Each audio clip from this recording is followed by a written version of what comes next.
Eric, thank you so much for joining me today. I'm excited to have you present at the 7th Annual Step Up Conference that is coming up on April 28th. And I love the title of your session, Stop Performative DEI, Cultivate the Courage to Enact Sincere, Equitable, and Healing Practices.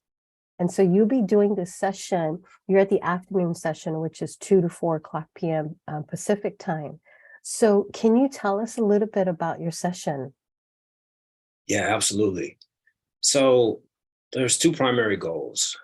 First, we want to move away from performative DEI practices and towards sincerely diverse, equitable, and inclusive practices. And second, we all need to heal, especially those of us that do equity work, because we regularly encounter harm, right? We're trying to help other people work through it, which means we have to work through it. And then, of course, we have to work through it in our personal and professional lives as well. So one thing that I love to say is that 3 of my favorite 4-letter words are hope, heal, and love. Oh, beautiful. And I feel like we need hope to begin our healing process. We need to maintain and sustain that hope as we continue on our healing journey. And ultimately, the goal is always love, right? So, wherever we are in a healing journey, whether we consider ourselves on a healing journey or not, we're all seeking greater love. Yes, So, that's beautiful. oh, thank you. Thank you so much. And then I define performative DEI practices as that which gives the illusion of diversity, equity, and inclusion, and serves to provide convenient cover for those wielding the power and privilege provided them by existing systems of inequity. That's so powerful. I feel that, like you were saying, that there's some of us that is on this healing journey because we exist in this racialized world where how we show up in places can be looked at as a threat or assumed incompetent, or right. It's like there's all of these things that happen. And I know I have been on this journey for quite a while. And the healing part of it is so important. And I think healing is a long life journey. And your performative DEI, we see this a lot where organizations are like, yes, we're all for DEI. And all it is a curtain that they put up and say, this is what we're doing. But when you look behind the curtain, it's not really happening.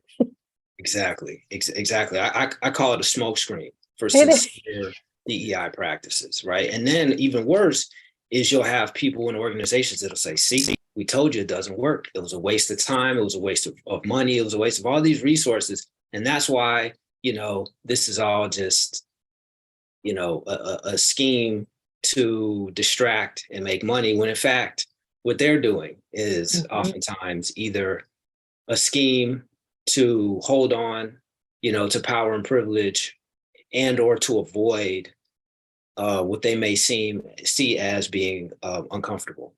And I'm not one of those people who believes that people should avoid discomfort. I feel like we have these terms like growing pains for a reason, right? We all remember what it was like to go from being a little kid and then you hit puberty and you're like, oh, wow, I have all these feelings that I didn't really have before. They're way more intense now. I have these attractions that I didn't have before. What am I going to do with them? My body and mind are changing in all these ways. And if we avoid that, we don't grow, right? We suffer as adolescents. We suffer as adults. So why do we give people with power and privilege? Why do we give them those excuses? It's nonsense, right? It's total nonsense. Yes. So yeah, I think that it's really, really important for us to address the elephant in the room rather than pretend that it's not there. Exactly. It's, it's leaning into the discomfort, right? It's observing that if we want to do the true work of EDI, that it's going to be uncomfortable because we've got to unpack a lot of things. And so sometimes it's like self-regulation is so important in this work, because as we start to engage in conversations that make us uncomfortable, then we have a cortisol dump and cortical inhibition sets in, cognitive dissonance takes place, and then all of a sudden you don't want to listen anymore. And it's like, this is just too painful, when there are a lot of individuals out there who have been living this pain for such a long time. And so it's like nice that you want to go ahead and just put your discomfort away and be like, you know what, I'm not going to deal with this anymore. It's like, how convenient for you. Right. Exactly. Exactly. And that's the thing, right? Whom does this serve? Mm-hmm. Right. It serves the people that have the power and privilege to say that, oh, but that's just so complex. Oh, it's so uncomfortable. Oh, we don't want to touch that. Well, those of us who don't have that ability to just opt out, it's like, how are you telling me that you can't deal with this is my life. I was born into it. Yes. And I think that's so important, because ultimately what we're saying is we're trying to get to a place as a society where we can have the same rights as people that are born with the power and privilege have at birth. Exactly. Right. And when you think about it that way, it takes you back to think that, you got people who are grandparents and they're still trying to catch up to where some people begin life. Right. Right. Exactly. Exactly. And so your session is from 2 to 4 p.m. So it's a 2-hour session. What can some of your attendees expect from your session? Yeah. So what I do is I'm a nerd. I'm a Stanford alum, and so I'm also an artist. And so I use scholarship and art as a way to create fun and engaging and honest and brave trainings. And so that's what we're going to do. We're going to have fun. We're going to create a brave space, and we're going to cultivate the courage, to really do this work. And some of the things that I like to use are poetry. I like to use film. I like to use strategic questioning, role play, as a way to, really engage people and give them tools that are useful in equity work, and also, in just any, professional, personal interactions. So, it's not me talking at them, it's us creating a space and working together. So I think that the best way to learn is to do. And so that's what I'm going to do. I'll model some tools, and then we'll put them into practice, because that's really where the magic happens. It's like we empower. I believe in self-empowerment, right? So I don't, I'm not out here trying to get anybody else's, blue, green, red, or whatever kind of check to say that I'm valid. I think that comes from within. And so that's what we're going to do. We're going to use our own self-discovery tools to figure out, okay, well, what do I need? Exactly. And I love that you are bringing in art, because art is something that I feel everyone can do. It speaks a language that everyone understands. And it also brings in the improvisation. It brings in the play. It brings in the creativity. And when we're able to tap into that part of our brain, we can imagine what a future would look like, where we can all be equitable with each other and we can all exist in our full selves.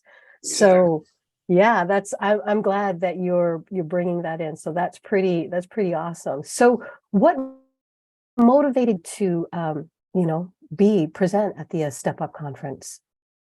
So, I mean, number one, I love the mission. And number two, I think that for me, it's about what are the conversations that happen when nobody else is around? What are the conversations when that person that trusts you and you trust them, they pull you aside and they say, okay, here's the meeting behind the meeting. Here's the conversation I wish we could all have. Right. And, oh, but, we can't talk about that because they're not ready, or I'm concerned about potential blowback. And I feel like it really is around the performative DEI. It's like, this is 2023, and it was roughly 3 years ago that so much of America and the world was saying, oh, I get it, I get it, I get it. And we see it, right now, like we just saw it with the women's, championship basketball game, Mhm. where you have a white player who's celebrated for doing something that for which a black player is punished. And there's people who are like, well, but it's different. No, it's not different. And the fact that so many people could use their power and their privilege, right? Whether they're journalists or, sports analysts or just somebody, on social media, like they really thought that there was that they were right. Right. And it's like, it's so obvious. And yet there's still millions of people for whom this is like, they're holding on to it. No, it's different. It's not different at all. So I think that, it's all around us. And I think that's a big part of the problem, is that it's the water in which we're all swimming. And so for so many of us, it's either there's a fear, there is a sense that I'm going to be punished. And then it's also afraid of, well, afraid of change. Well, what is it going to look like if it's different? What am I going to lose? And I Right. just think that that's a false narrative, because, I'm not losing anything when you get greater access to equity, right? I'm not losing anything. Equity is not, it's not a finite resource, right? It's infinite. It actually creates greater opportunities for all of us. Exactly. Exactly. And I love that you actually have healing in that as well, too. And it's like our country has been so harmed in so many different ways that it's time, right? There is a reckoning that is happening that needs to be acknowledged. And we can't heal what is not acknowledged. And Exactly. once we acknowledge it, we have to engage in these conversations. And the conversations are going to be uncomfortable. But if we can do it in a way where we can be creative, we can bring in this creative process, it makes it easier for us to process and see how we can reimagine a future beyond the color lines. Exactly. Yeah. So it's amazing. So what is the single most important message you want to convey to your audience to help move racial equity forward? I think the single most important message is follow your heart. And if that seems difficult, then I think it's important to ask yourself why, right? And so follow the why to the root and then work on that. If that feels empowering, then great. Follow that enthusiasm and go where it leads you. Because there's no one size fits all, right? Each day is going to require, some new approach to something, just like, we all go through in our personal lives, right? Every day is a little different. Your hair might, do this one day and it's going to be a little bit the next day, and that, like, the lighting on my face keeps changing, so it's like we're certainly capable of adapting, right? We're complex, creatures as human beings. And so I think that that's the biggest thing, follow your heart, go where it leads you. And so I think that, that's how we can really begin to address and create the change, address the problems and create the change, to create the communities in which we all want to live. And it's like you just said, it's radically imagining what can be rather than accepting what is. Exactly. Exactly. And I usually say that this work is heart work. It takes a lot of heart. And so, it's like, but we can evolve, right? We can evolve, we can create, and we can imagine, and we could radically imagine. And when we can do that together, that's when we can shift and change what the world is going to look like. So I'm really excited that you are bringing your knowledge and your wisdom and your expertise to the 7th annual Step Up Conference. And so we are looking forward to having you there.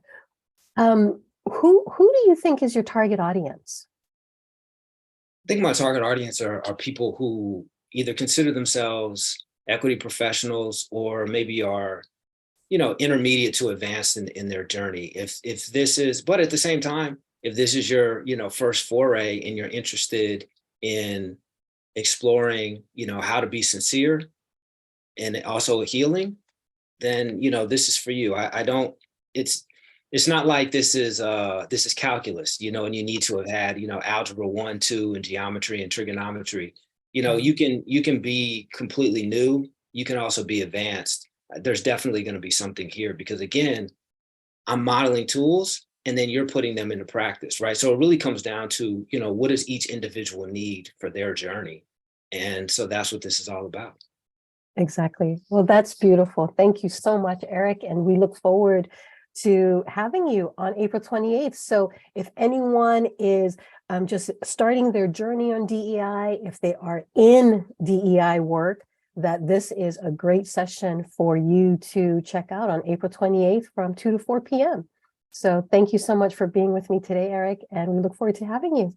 Oh, it's my pleasure. I can't wait to experience this with everyone who decides to show up. So I know, me too.